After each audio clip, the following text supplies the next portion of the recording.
कभी भी comfort zone में सक्सेस नहीं मिलती है, आपको अनकंफर्टेबल होना ही पड़ेगा सक्सेस को लेने के लिए। अर्ली लाइफ के बारे में और बिगिनिंग्स के बारे में। जब मैं 13-14 इयर्स की हुई तो टिकटॉक आया था। वो टिकटॉक पे मैंने ऐसी रील्स बनानी चालू कर दी और बनाते बनाते वो वायरल होती गई। और जब एक अच्छा खासा फैन बेस बन चुका था तब टिकटॉक भी बैन हो गया। इंस्टाग्राम पे रील्स आई, वो भी मैंने ऐसी डालनी शुरू कर दी। और विद गॉड्स ग्रेस मैं वहाँ पे भी इतनी वायरल हो रही हूँ अभी। वो सब ऑडियंस का ही कमाल है। Thank you so much. पर मैं एक बात के लिए बहुत लकी थी कि मैं जो भी मेरे माइंड में थॉट आता था, मेरे पेरेंट्स उसे हमेशा सपोर्ट करते थे। आपके लिए कुछ चैलेंजेस आए थे लाइफ में? हाँ, चैलेंजेस तो बहुत आए थे, इनफैक्ट अब भी आ रहे हैं। तो कुछ कमेंट्स आते होंगे हेटर्स के। लोग चाहे मुझे अच्छा बोलो चाहे बुरा बोले, वो राइट मैंने ही उन्हें दिया है, क्योंकि मैं ही पब्लिक फिगर हूँ, तो मैंने उन्हें राइट दिया है कि आप मुझे कुछ भी बोलो। मैम, आपके फ्यूचर प्लान्स के बारे में जानना चाहूँगा। और रिसेंटली मैंने एक फिल्म भी की है, वो रिलीज होने वाली है। तो आपके वीडियो हर बेस्ट क्वालिटी में होते हैं, तो उसके पीछे आपकी एक दिन की मेहनत होती है, कितने घंटे की मेहनत होती है? मेहनत बहुत होती है। आप तो बस एक 15 सेकंड की रील देखते की लाइफ से एक एक्सपीरियंस क्या वो मैसेज मेमोरेबल होता है जब मैं अपनी फैमिली के साथ होती हूँ। फोन तो चलता ही रहेगा life time, but family life time नहीं रहेगी, तो आप उनके साथ टाइम स्पेंड करिए और जितना हो सकता है उन्हें खुश रखिए।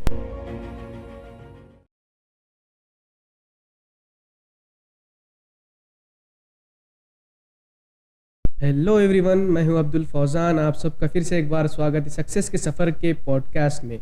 तो आज हमारे साथ जुड़े हैं बहुत ही एक ख़ास मेहमान, जिसे कि पंजाब दी कुड़ी इन्हें कहते हैं, रिताक्षी गुप्ता, जिन्होंने अपने टैलेंट से काफ़ी सारे मंचों पर अपना जलवा बिखोरा है। यानी कि इंस्टाग्राम पर काफ़ी फेमस है, ये यूट्यूब पर काफ़ी फेमस है। तो आइए हम उनके सक्सेस के सफ़र के बारे में कुछ बातचीत करते हैं। Hello ma'am. हेलो मैम, सबसे पहले तो आपका एक पूरा नाम बताएंगे हमारी ऑडियंस को और आपके ऑडियंस को? मेरा पूरा नाम है रिताक्षी गुप्ता।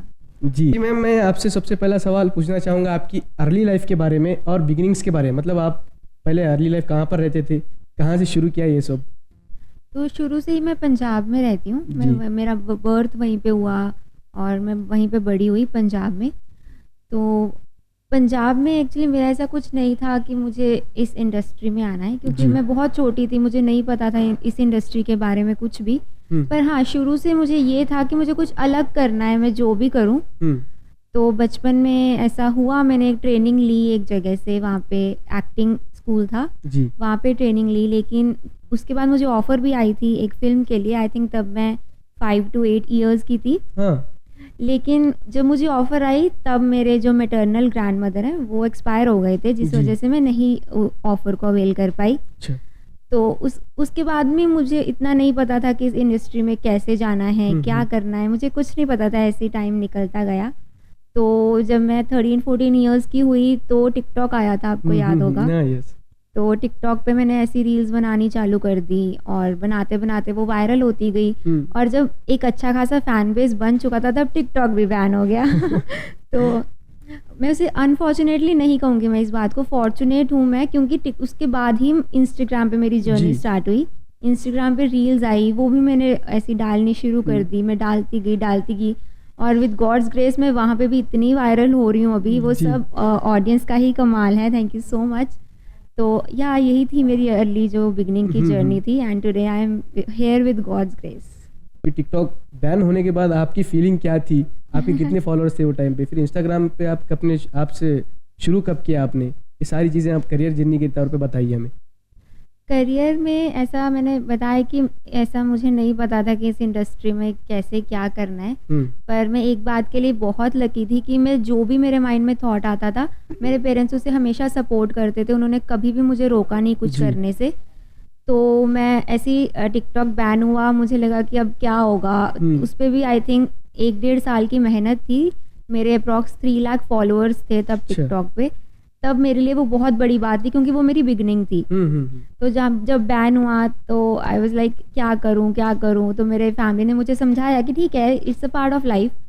तो उसके बाद कुछ ही टाइम पे इंस्टाग्राम पे रील्स आई, तो मैंने वहाँ पे बनाना शुरू किया। तो ऐसे ही सपोर्ट करते करते फैमिली की सपोर्ट मेरे लिए सबसे खास रही है मेरी ऑल ओवर जर्नी में। अब भी मैं जहाँ पे हूँ, it's only because of my family. Family का सपोर्ट आपको ज़्यादा मायने रखता है आपकी लाइफ में, इस जो सक्सेस आप मुकाम पे प्रायोरिटी है। उनके बिना मैं कुछ भी नहीं हूँ। अगर वो मुझे ना सपोर्ट करते तो आई थिंक आज मैं यहाँ पे ना बैठी होती। तो उन वो है तो अभी मैं हूँ। बिल्कुल बिल्कुल। और मैम मैं जानना चाहूँगा, आपने आपकी इस जर्नी में जो आप सक्सेसफुल हुए, आप काफ़ी पॉपुलर हो रहे हैं, तो ऐसा नहीं कि हर आदमी को कुछ चैलेंजेस नहीं आते, हर आदमी को एक चैलेंजेस आते हैं उनकी लाइफ में। तो आपके लिए कुछ चैलेंजेस आए थे लाइफ में, टिकटॉक से लेके यूट्यूब, इंस्टाग्राम, ये सब चीज़ें करते टाइम पर? हाँ, चैलेंजेस तो बहुत आए थे, इनफैक्ट अब भी आ रहे हैं। मैं ये नहीं कहूँगी कि मैं बहुत बड़ी स्टार बन चुकी हूँ एंड ऑल, क्योंकि हर कोई जब उसे एक मुकाम पे पहुँच जाता है उसे होता है मैं कि दूसरे मुकाम पे जाऊँ। तो वो जर्नी तो कभी कंप्लीट होती ही नहीं है, वो चलती रहती है लाइफ टाइम। तो चैलेंजेस तो आते ही रहते हैं। पहले जो छोटे चैलेंज होते हैं वो हमें बहुत बड़े लगते हैं, फिर नेक्स्ट लेवल पे और बड़े लगते हैं, फिर हमें पुराने चैलेंजेस छोटे लगने लग जाते हैं। जी। तो चैलेंजेस आते हैं, लोग नहीं सपोर्ट करते हैं। बहुत ऐसे हमारे लोग होते हैं, इनफैक्ट होते हैं, अभी मैं बोल नहीं सकती हूँ, तो नहीं सपोर्ट करते हैं। चैलेंजेस और भी बहुत सारे चैलेंजेस होते हैं, जैसे प्रॉपर सोर्सेज नहीं होते हैं शूट करने के लिए बिगनिंग में। बिल्कुल बिल्कुल। जो अभी बिगनिंग के क्रिएटर्स हैं वो इस बात को बिल्कुल रिलेट करेंगे, प्रॉपर सोर्सेज नहीं होते हैं। तो ये सब चैलेंजेस हैं, बट मैंने इन चैलेंजेस को कभी भी ऐसा अपने ऊपर बर्डन नहीं करने दिया। वही है, क्योंकि मेरी फैमिली साथ थी, तो मैंने कभी भी ये चैलेंजेस को ऐसे पूरा बर्डन नहीं बनाया। वो सब आते गए जाते गए। सबसे बड़ा इम्पैक्ट आपकी लाइफ में आपकी फैमिली ने आपको सपोर्ट किया है, वही है। बिल्कुल। तो मैम आपके मैं सक्सेस और माइलस्टोन्स के बारे में जानना चाहूँगा, मतलब कि आपने कुछ अचीव किया है माइलस्टोन्स, जैसे कि इंस्टाग्राम पर हो या यूट्यूब पर आपका कोई सॉन्ग हो, मतलब उसके बारे में जानना चाहूँगा। एक्चुअली अभी तक तो मैंने कोई सॉन्ग किया नहीं है। मैं ऐसे ऑफर्स आती हैं, बट मैं एक प्रॉपर ऐसे ऑफर की वेट कर रही हूँ। जब एक अच्छा प्लेटफॉर्म हो तो उसी को मैं अवेल करूँगी। और जो अचीवमेंट्स आप बोल रहे हो, अचीवमेंट्स तो मैं ये सोचती हूँ कि हर एक छोटी चीज़ भी जो मेरे पास आती है वो मेरे लिए अचीवमेंट होती है, क्योंकि वो हर चीज़ मैंने बहुत स्ट्रगल करने के बाद ही अचीव की है। तो अभी जैसे मैं वहाँ पे, मैंने एक शो था, वहाँ पे मैंने रैंप वॉक किया था एज अ शो स्टॉपर, और जो मेरे ड्रेस डिज़ाइनर थे वो श्रीलंका से थे। तो ये भी मेरे लिए बहुत बड़ी अचीवमेंट थी। तो ऐसे जो भी मुझे डेली लाइफ में मिलता है वो उसे मैं एज एन अचीवमेंट ही लेती हूँ, चाहे वो चीज़ छोटी हो चाहे बड़ी हो, वो मेरे लिए बड़ी ही होती है। मैम जैसा कि आप भी कई लड़कियों के लिए, कई लोगों के लिए, कई क्रिएटर्स के लिए एक इंस्पिरेशन और एक रोल मॉडल है, तो वैसे ही आप जब टिकटॉक जब बनाते थे, जब शुरू स्टार्ट किया था, तो आपके इंस्पिरेशन कौन थे और आपके रोल मॉडल जिसको आप फॉलो करते थे, मतलब ज़्यादा कि मैं उनके वैसा बना सकूँ? कुछ होता है ना शुरुआत में, हर आदमी को होता है, हर क्रिएटर को होता है कि मैं इन जैसा करूँ, ऐसा कुछ था क्या आपको? नहीं, ऐसा कुछ तो नहीं था। ऐसा प्रॉपर मैंने किसी को नहीं देखा था कि मुझे इसके जैसा ही बनना है। मैं बस यही सोचती थी कि मैं जो भी बनूं, मैं अपने आप में एक यूनिक चीज़ लेके आऊँ सबके सामने। बस मैं यही सोचती थी, और तब मुझे इतनी समझ भी नहीं थी। I was just 13-14 years old जब टिकटॉक आया था, तो इतना नहीं पता था कि किसी को ऐसे रोल मॉडल बनाते हैं। पर आज जब मैं सुनती हूँ, मुझे बहुत कमेंट्स आते हैं कि मैं आप मेरे लिए इंस्पिरेशन हो, मुझे आपसे मोटिवेशन मिलती है। तो मैं ये सोचती हूँ कि ये मेरे लिए बहुत बड़ी बात है कि मैं किसी को इंस्पायर कर पा रही हूँ। तो यही है। मैम ऐसा नहीं कि आप जब सक्सेस हो तो आपको हेट मिलना बंद हो जाता है, तो कुछ कमेंट्स आते होंगे हेटर्स के, जैसा कि कुछ गलत कमेंट करते हैं, तो उसको आप किस तरह से हैंडल करते हैं आपकी लाइफ में? हाँ, टचवुड वैसे आज तक ऐसा बहुत कम हुआ है कि मुझे ऐसे हेट या नेगेटिविटी आई हो। ऐसा नहीं होता है। मुझे विद गॉड्स ग्रेस हर जगह से इतनी पॉजिटिविटी मिलती है, एंड मुझे कमेंट्स भी आप लगा लो कि 99% पॉजिटिव कमेंट्स ही होते हैं। और अगर 1% होते भी हैं, आई डोंट थिंक सो वैसे होते हैं, आई विल से 100% पॉजिटिव होते हैं। बट अगर लगता है किसी को कि होते हैं, तो मैं उनकी तरफ बिल्कुल ध्यान नहीं देती हूँ, क्योंकि वो राइट मैंने ही दिया है लोगों को। वो लोग चाहे मुझे अच्छा बोलो चाहे बुरा बोले, वो राइट मैंने ही उन्हें दिया है, क्योंकि मैं ही पब्लिक फिगर हूँ, तो मैंने उन्हें राइट दिया है कि आप मुझे कुछ भी बोलो। तो अभी वो अगर वो गलत बोल रहे हैं तो मैं कैसे बुरा मान लूँ? तो इसीलिए मैं उनकी तरफ ध्यान नहीं देती हूँ। जो पॉजिटिविटी होती है मैं सिर्फ उनकी तरफ ध्यान देती हूँ। इसकी वजह से मुझे लगता है कि बस 100% पॉजिटिविटी है मेरे आसपास। ये काफी और ये सच भी है।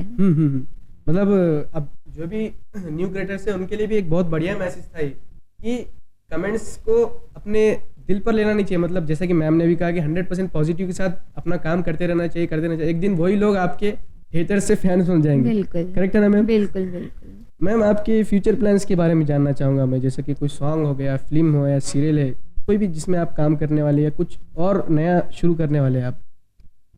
ऐसा कोई ऐसा फ्यूचर प्लान मैंने ऐसे सोचा तो नहीं है। मैं कभी भी ऐसा नहीं सोचती हूँ कि मुझे फ्यूचर में ये करना है, वो करना है। जो भी मुझे मिलता है वो आई डोंट नो, मतलब ऑटोमेटिकली वो मुझे मिलता ही जाता है और जी। फिर वो मेरी पसंद बन जाता है। तो मैंने ये भी नहीं सोचा था कि मुझे इस इंडस्ट्री में ऐसा अपना करियर बनाना ही बनाना है। ये भी मुझे मिला और फिर मेरे पसंद बन गया। जैसे चल रहा है बस चल रहा है। चल रहा है, वो चल रहा है विद गॉड्स ग्रेस। मैं ऐसा कुछ पर्टिकुलर सोचती नहीं हूँ। और रिसेंटली मैंने एक फिल्म भी की है, तो वो रिलीज होने वाली है इन फ्यू मंथ्स। तो वो भी मैंने नहीं सोचा था। सीक्रेट रखा है अभी वो फिल्म को? नहीं, वो इंस्टाग्राम पे I have already revealed that. तो वो भी मैंने नहीं सोचा था, वो भी आया with God's grace and today it's मतलब क्या रोल है आपका उसमें? उसमें मेरा फिलहाल फर्स्ट फिल्म है, तो मेरा सपोर्टिंग रोल है उसमें। जी। तो ऐसा कोई फ्यूचर प्लान सोचती नहीं हूँ, वो खुद ब खुद होता रहता है। It's God's grace. बढ़िया। मैम, मैं आपसे आपकी स्कूलिंग में आपका परफॉर्मेंस जानना चाहूँगा। मतलब आप टैलेंटेड थे या फिर जैसा कि अब लेजेंड्स जो होते हैं, सचिन तेंदुलकर, विराट कोहली, जो अपनी स्कूलिंग लाइफ में बहुत ही एकदम बेसिक लेवल पे थे पढ़ने के अंदर, तो ऐसा कुछ आपके साथ हुआ या फिर आप टॉपर थे? स्टार्टिंग में तो मैं ठीक थी, like I was an average student. उसके बाद मेरा इंटरेस्ट बनता गया when I was in 8th 9th standard. तो I was good, I mean you know average से ज़्यादा। उसके बाद फिर जब धीरे धीरे टिकटॉक आया, ऑब्वियसली थोड़ा ध्यान तो सोशल मीडिया की तरफ गया ही, तो ऑब्वियसली पढ़ाई डाउन होगी। बट मैंने इतना इफेक्ट नहीं होने दिया। तो मैं बोल उसके बाद +1 +2 में आई वाज अ टॉपर। तो आपके पेरेंट्स से कुछ शिकायत नहीं थी आपको जब आपका रिजल्ट डाउन होता गया टिकटॉक के बाद, जब आप बना रहे थे कंटिन्यू? नहीं, वो मैंने बोला ना, वो हर चीज़ में मुझे सपोर्ट करते हैं। वो बोल रहे अगर पढ़ाई में डाउन हो रहे हो, क्या हुआ, टिकटॉक पे तो अब जा रहे हो ना। वो मुझे ऐसे सपोर्ट करते हैं बिकॉज वो उनकी वो मेंटालिटी नहीं है कि बच्चों को यही करवाना है। वो बोलते हैं कि आप देखो, आपका फ्यूचर है, हम आपको बस गाइड कर सकते हैं। तो या I am lucky in this case. ये एक बढ़िया मेंटालिटी और एकदम सही मेंटालिटी है मैम, ये कि जिसमें आप लोगों का टैलेंट है वही करना चाहिए। जिस चीज़ में अपना टैलेंट नहीं है वो करके मतलब नहीं है लाइफ में। बिल्कुल, अगर आप प्रेशर से कोई चीज़ करोगे आप उसमें सक्सेसफुल नहीं हो पाओगे। अगर आप दिल से कुछ करोगे तो ऑब्वियसली आपको उसमें सक्सेस मिलेगी। और मेरी फैमिली की भी यही थिंकिंग है। आपका ग्रेजुएशन कंप्लीट हो गया है क्या? चालू या है? मेरा ग्रेजुएशन कंप्लीट हो अभी गया। स्टडीज चालू है या बंद हो चुकी है? नहीं, चालू है, स्टडीज तो चालू ही है। स्कूल वाली एज में ही आप टिकटॉक पे फेमस हो रहे थे ना? एक्चुअली हाँ 14-15 में हो रही थी, बट इतना नहीं था फेमस। मैं 14-15 में ही नहीं हुई थी। स्टार्ट तब हुआ था, लेकिन famous I was after 12th। जी, 12th के बाद मैं फेमस होने लगी थी। हाँ, तो मतलब ऐसा जब कॉलेज या स्कूल में जाते तो कैसी फीलिंग रहती थी आपकी? मतलब बहुत अच्छी फीलिंग रहती थी। मुझे पूरा कॉलेज पहचानता था। और जब मैं एंटर करती थी, all the teachers, all the students started looking at me. वो ऐसे देखते थे कि हमारे कॉलेज की एक लड़की जो कितनी फेमस है वो आ रही है। एंड वो बहुत अच्छा लगता था। ऐसा मतलब वो घमंड वाली फीलिंग कभी नहीं आई, टचवुड। बट जो भी था I was very thankful for it, I am very thankful for it. तो मुझे बहुत अच्छा लगता था जब सब मुझे देखते थे कि वो भी प्राउड फील करते थे, तो मुझे भी अच्छा लगता था। मैम, जैसा कि हम कभी नाराज़ हो जाते या फिर कोई बात में बुरी लग जाती, वीडियो वायरल नहीं हुआ, कुछ भी एक हुआ, तो पेरेंट्स तो आपके 100% सपोर्ट कर रहे थे। कोई फ्रेंड ऐसी थी जो आपको बैक सपोर्ट करती थी हमेशा, तू करती रहे? नहीं, एक्चुअली शुरू से आई एम वेरी इंट्रोवर्ट। मेरा इतना फ्रेंड सर्कल नहीं रहा है। नहीं, कोई एक होगा बेस्ट फ्रेंड? हाँ, एक था, बट वो भी ऑलवेज सपोर्टिव ही थे।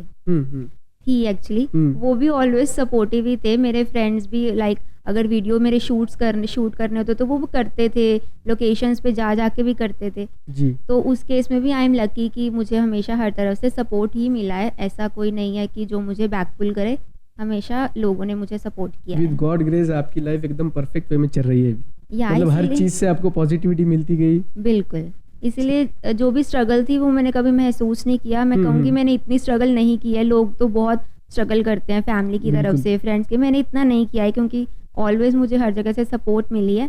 एडवाइस आप हमारे लिसनर्स को देना चाहेंगे जो नए क्रिएटर्स, हर दिन एक नया क्रिएटर देखने को मिल रहा है, तो उन लोगों के लिए आप कुछ एडवाइस देना चाहोगे ये फील्ड के लिए? एडवाइस तो यही है कि आप करते जाओ जो आप कर रहे हो, रुको मत। बहुत लोग होंगे जो आपको बोलेंगे कि ये नहीं सही है आपके लिए, मत करो। वो एक बार बोलेंगे, 2 बार बोलेंगे, 3 बार बोलोगे, लेकिन जब आप कुछ बन जाओगे फिर वही लोग आपको बोलेंगे कि इससे तो मैं जानती हूँ, ये मेरा रिश्तेदार है, वो आपसे आपके साथ लिंक्स जोड़ने लग जाएंगे। तो करते जाओ आप। अगर आपको कहीं से लग रहा है कि आप नहीं कर पा रहे हो तो भी आप करो, अपने आप को पुल करो। कभी भी कंफर्ट जोन में सक्सेस नहीं मिलती है, आपको अनकंफर्टेबल होना ही पड़ेगा सक्सेस को लेने के लिए। सो या एक बार अनकंफर्टेबल हो जाओ, फिर पूरी लाइफ टाइम आप कंफर्ट में रहोगे ही जब आपको सक्सेस मिल जाएगी। सो या keep on going, trust yourself, और सबसे बड़ी बात यूनिवर्स पे ट्रस्ट करो, will get everything you will want.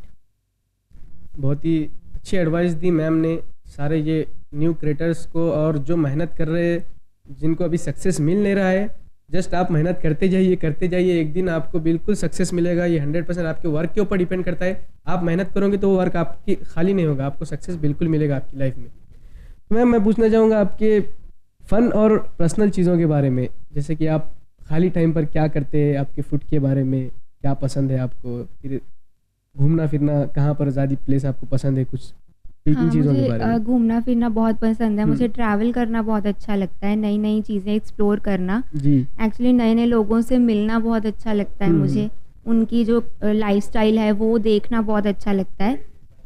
तो या जब मैं फ्री होती हूँ मैं इसी चीज़ों के बारे में सर्च करती हूँ कि मैं नेक्स्ट कहाँ पे घूमने जा सकती हूँ, क्या कर सकती हूँ, कुछ ऐसा यूनिक क्या कर सकती हूँ जिससे कि मेरी फैमिली प्राउड हो मेरे पे, और मैं एक स्टेप और आगे बढ़ूँ अपनी लाइफ में।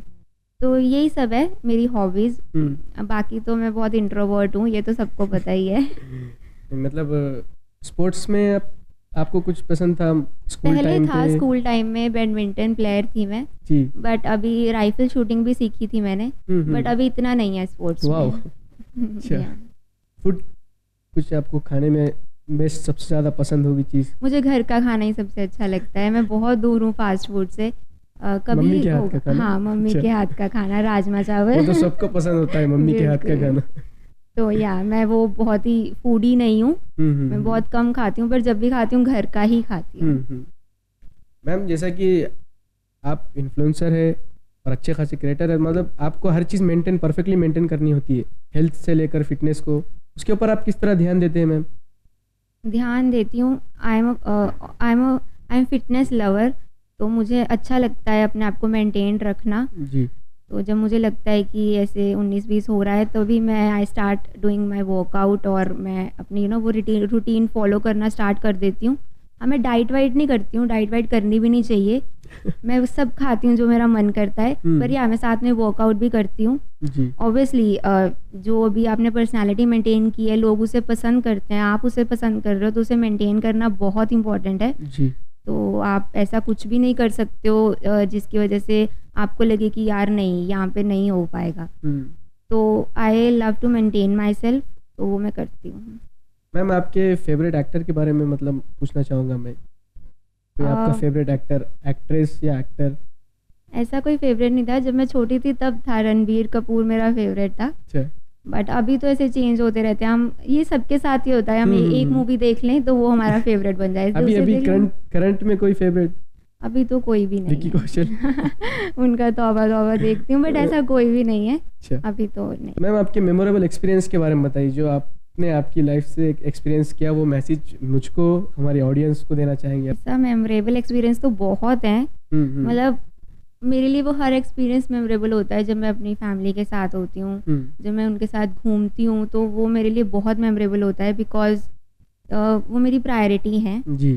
तो हर मतलब गर्ल्स के लिए वो टाइम बहुत लिमिटेड होता है जब वो अपनी फैमिली के साथ घूम पाती हैं। बिल्कुल। तो वो टाइम मेरे लिए बहुत मेमोरेबल होता है, उनके साथ पिक्चर्स क्लिक करना, उनके साथ बातें करना। जब मैं फ्री होती हूँ तो मैं ट्राई करती हूँ कि अपने फ़ोन पे ना टाइम वेस्ट करूँ और उनके साथ बातें करूँ, क्योंकि वो मेरे लिए ज़्यादा इंपॉर्टेंट है। तो यही है मेरे मेमोरेबल एक्सपीरियंसेस, और मैं ऑडियंस से भी यही कहना चाहूँगी कि फ़ोन तो चलता ही रहेगा life time, but family life time नहीं रहेगी, तो आप उनके साथ टाइम स्पेंड करिए और जितना हो सकता है उन्हें खुश रखिए। मेरी भी यही थिंकिंग है। शादी का प्लान कुछ अभी? जब मुझे लगेगा कि मेरी लाइफ में कुछ भी करने को नहीं बचा है तब शादी के बारे में सोच लूँगी, अभी तो फ़िलहाल कुछ भी नहीं है। अच्छा। मतलब वो एक खुशी के आंसू जाते हैं आँख में से कि मैंने कुछ अचीव कर लिया है, पेरेंट्स के भी जा रहे हैं, आपके भी जा रहे हैं, वो वाली फीलिंग, मतलब कौन सी चीज़ अचीव करने पर आई थी आपको? एक्चुअली जब भी मुझे कोई भी अपॉर्चुनिटी मिलती है, जैसे मैंने बताया मेरा एक शो था जहाँ पे मैं शो स्टॉपर थी, तो अभी मैंने फिल्म भी की एक, उसकी शूटिंग कंप्लीट हो चुकी है जी।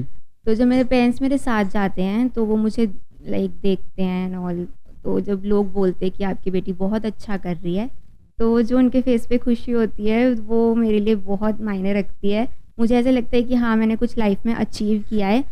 जब मेरे पेरेंट्स लोगों को बोलते हैं कि हमारी बेटी एक क्रिएटर है, क्योंकि ये चीज़ें लोग नहीं समझ पाते इतनी जल्दी वो उन्हें लगता है कि ठीक है क्रिएटर ही है तो क्या बड़ी बात हुई। लेकिन जब वो बोलते हैं कि नहीं उसने ये भी अचीव किया, ये भी अचीव किया, जब वो मेरे अचीवमेंट्स गिनाते हैं तो मुझे बहुत अच्छा लगता है। और कभी कभी रिलेटिव्स भी हमारा साथ नहीं देते हैं, रिलेटिव्स भी हमारे खिलाफ हो जाते हैं, लेकिन उनसे भी वो लड़ जाते हैं मेरे लिए कि नहीं हम तो सपोर्ट करेंगे या आप कुछ भी बोलो, तो वो चीज़ मेरे लिए ज़्यादा। शुरू में कुछ हुआ होगा ना मैम, जब आप रील्स बना रहे थे या फिर टिकटॉक पे वीडियोस बना रहे थे, तो रिलेटिव्स से लेकर कुछ बातचीत? रिलेटिव्स से तो इतना मैं नहीं देखती। फिर बाद में आप जब सक्सेस हो गए तो वही रिलेटिव्स आके आपके साथ सेल्फी ले, ऐसा कुछ हुआ होगा ना? ऐसे तो होता ही है, आई थिंक हर किसी की लाइफ में ये होता ही है जी। तो शुरू में अभी मैं क्या बताऊँ, मैं एक्चुअली मेरे मम्मा भी मुझे शुरू में नहीं सपोर्ट करते थे इन सब चीज़ों के लिए। मेरे फादर ही थे जो मुझे शुरू से इन सब चीज़ों के लिए सपोर्ट करते रहे हैं। तो फिर एक टाइम पे आया, मैंने कन्विंस किया उन्हें कि नहीं इस फील्ड में भी फ्यूचर है और बहुत ब्राइट फ्यूचर है, अगर आप सही रहते हो तो सब आपको मिल सकता है, ऐसी कोई बात नहीं है। तो फिर वो भी कन्विंस हुए। और आज अगर मैं व्लॉग ना बनाऊं तो मेरे मामा मुझे डांटते हैं, तू व्लॉग क्यों नहीं बना रही है। तो वो चीज़ बहुत आई थिंक चेंज हुई है इस जर्नी में। इंस्टाग्राम पर हो या यूट्यूब पर हो, छोटे छोटे बच्चे वायरल हो रहे हैं और जो एज पर्सन है वो स्ट्रगल कर रहे उन लोगों के लिए कुछ बोलना चाहेंगे आप कि किस तरह का कंटेंट बनाना चाहिए गर्ल्स के लिए, नॉट बॉयज़, सिर्फ गर्ल्स के लिए। जो लेडीज़ है, बहुत सारे कंटेंट क्रिएटर वो भी बन रहे हैं, लेकिन खास तौर पर छोटे बच्चे बहुत ज़्यादा फेमस हो रहे हैं, तो उन लोगों के लिए कुछ एडवाइस? मेरी तो यही एडवाइस है कि आप किसी को कॉपी मत करो कि वो ये कर रहा है तो मुझे भी यही कॉपी करके वो कंटेंट बनाना ताकि मैं वायरल हो जाऊं। जो आप में खासियत है वो बनाओ, जब आप वो बनाओगे तो वो वायरल होगा। अगर आप किसी को कॉपी करोगे वो एक बार वायरल हो जाएगा, 2-3 बार हो जाएगा, पर फिर वो एंड में वही होगा कि आपने तो कॉपी किया है। जब आप खुद का कोई कंटेंट बनाओगे ना तो फिर वो ऑलवेज वायरल होगा। तो शुरू में मेरे साथ भी बहुत बार ऐसा हुआ, जब मैं नई थी प्लेटफॉर्म्स पे, तो मैंने सोचा क्योंकि इसके जैसा कंटेंट बनाती हूँ, तो मैंने बहुत कंटेंट्स भी ट्राई किए, लेकिन एंड में मुझे पता चल गया कि यही मेरा रियल कंटेंट है और यही लोगों को पसंद आ रहा है। तो मैं उसी पे स्टक हो गई कि ओके मुझे तो यही बनाना है, और फिर वो वायरल होते गया and today I am here. तो इसलिए अपनी यूनिक आइडेंटिटी को सबके सामने लेके आओ। जी मैम, मैं एक पर्सनल बात पूछना चाहूँगा आपको कि जब आप वीडियो शूट करते हो, वैसे तो आपके वीडियो हर बेस्ट क्वालिटी में होते हैं, तो उसके पीछे आपकी कितने एक दिन की मेहनत होती है या कितने घंटे की मेहनत होती है उसके पीछे, और किस तरह से शूट करते हो वो वीडियो? मेहनत बहुत होती है। आप तो बस एक 15 सेकेंड की रील देखते हो, लेकिन उसके पीछे आई थिंक एक 15 सेकेंड की रील के पीछे 2-3 घंटे की मेहनत होती है। पहले हम शूट करते हैं, उसे शूट करने में पूरा दिन लग जाता है जी। उसके बाद कंटेंट सोचते हैं पहले, फिर शूट करते हैं, उसके बाद एडिटिंग को ही 3-3 4-4 दिन लग जाते हैं। उसके बाद जाके आप हम उसे पोस्ट करते हैं, प्रॉपर एक शेड्यूल बनता है कि कब क्या पोस्ट करना है, फिर हम पोस्ट करते हैं। तो काफ़ी मेहनत है। आपकी टीम है? या मेरी टीम है, कैमरा टीम है जी। बाकी आप करते हैं या फिर एडिटिंग मैं खुद ही करना पसंद करती हूँ। एडिटिंग टीम है लेकिन मैं खुद ही करना पसंद करती हूँ क्योंकि उन्हें सब समझाना करना, फिर जो गलतियाँ होगी फिर समझाना कि नहीं ये ठीक करो वो ठीक, मुझे ये अच्छा नहीं लगता है, टाइम वेस्ट होता है। तो मैं बिलीव करती हूँ कि आप खुद ही कर लो इससे अच्छा, तो मैं खुद एडिटिंग करती हूँ। अगर उसे चेंज भी करना होता है तो मैं क्विकली कर देती हूँ, अभी तो मैं खुद ही करती हूँ। अच्छा, आपसे मिलकर काफ़ी अच्छा लगा। सेम है। जैसा कि आप देख सकते हैं हमारे साथ जुड़े थी पंजाब दी कुड़ी, बहुत ही सारी बातें इन्होंने हमारे साथ शेयर की, ऑडियंस के साथ शेयर की। तो सक्सेस के सफ़र के इस एपिसोड में इतना ही। मिलते हैं हम अगले पॉडकास्ट में एक नए मेहमान के साथ। अगर आपको कोई मेहमान चाहिए तो नीचे से जल्दी से कमेंट कर देना, हम वो मेहमान बुलाएंगे, सक्सेस के सफ़र में उनकी सक्सेस की कहानी सुनाएंगे। इसी के साथ अलविदा कहते हैं हम।